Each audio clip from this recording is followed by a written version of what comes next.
Hey everybody, welcome back to another video here on Vivo Garage. Today we're going to do a real quick video update on the Kenwood DMX4707 that I have installed in my 2010 Silverado.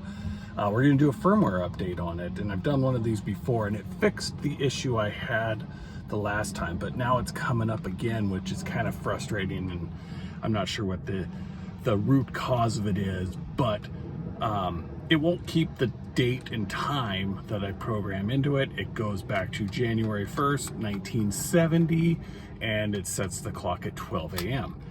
I could program it all day long, and then I go back in, turn the truck off, go back, start it back up, and it still says the same date. What's interesting though is my memory presets on whether it be an FM or XM radio, any of that stays, and then of course my display I put on there for my channel Vivo Garage, that stays on there. So let's see if we can get another firmware update and see if that holds, but I'll show how to do the firmware update as well, so stay tuned. So as we turn the truck on, we can see it booting up, and I'll show you what I mean here in just a second here.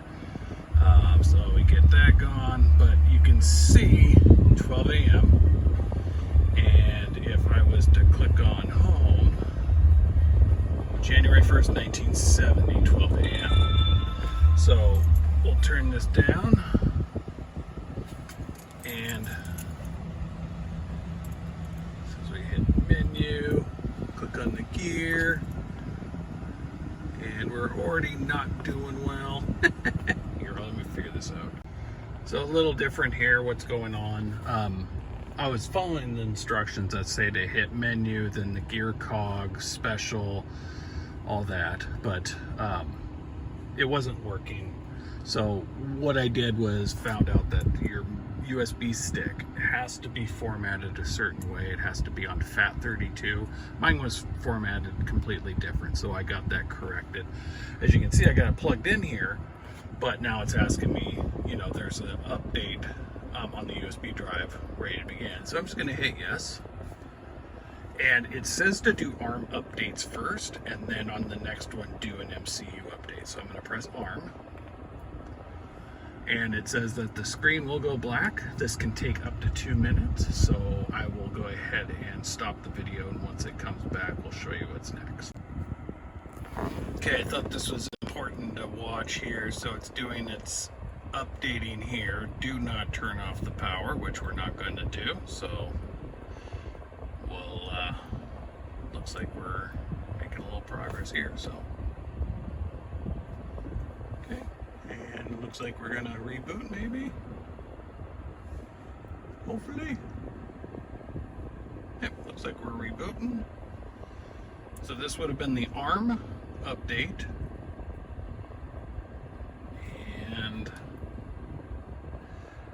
looks like it completely wiped everything out, which is fine.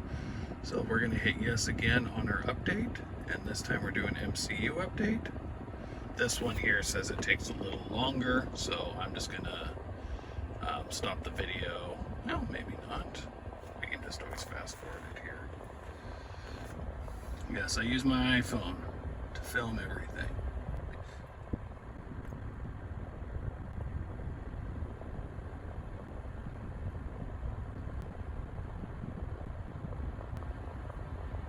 Okay, looks like it says it's been updated, success, and my guess is it's going to reboot again. Thing to keep in mind is do not remove this USB stick once it's in there. I think probably now we can because it's been updated, but while it's doing its update, you don't want to take that out. So now we just got to go through and set all this up. Won't bore you with those details, but yeah, that's it. Hopefully this helps.